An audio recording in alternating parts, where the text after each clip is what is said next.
வணக்கம்.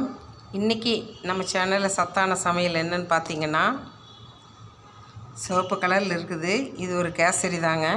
இது எப்படி செய்கிறதுனா, ரத்தசாலி அரிசியை நல்லா கழுவி காய வச்சு, ஒரு டம்ளர் அரிசிக்கு ஒரு அரை டம்ளர் பாசிப்பருப்பு போட்டு நல்லா வறுத்து ஆற வச்சு ரவை மாதிரி நாம் அடித்து மிக்சியில் அடித்து எடுத்துக்கணும். மறுபடியும் பீட்ரூட் சாறு எடுத்து அதை 3 டம்ளர் சாறு எடுத்து 2 டம்ளர் அரிசினா ரவை, அந்த அரிசி ரவைனா 3 டம்ளர் ஜூஸ் எடுத்து நல்லா கொதிக்க வச்சு அது கூட நாட்டு சர்க்கரை கலக்கிட்டு நல்லா கொதித்து வரும்போது இந்த ரவை போட்டு நல்லா வேக வச்சு நல்லா வெந்ததுக்கப்புறம் நெய்யில் முந்திரி பருப்பு திராட்சை எல்லாம் வறுத்து உள்ளே கொட்டி நெய்யில் நல்லா வேக வச்சு எடுத்துட்டு மேலே ஏலக்காய் பொடி தூவி எடுத்த இந்த ரத்தசாலி அரிசி பீட்ரூட் கேசரி தாங்க நீங்கள் பார்க்குறது.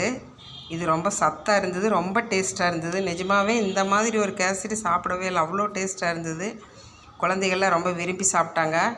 நான் முந்தா நாள் அவல் விகடன் சமையல் போட்டி கோயம்புத்தூரில் நடந்தது. அதுக்கு இதை எடுத்துகிட்டு போயிருந்தேன். இன்றைக்கி கொஞ்சம் செஞ்சு நல்லா இருக்குது நாங்கன்னு இன்றைக்கி செஞ்சுருக்கிறேன்.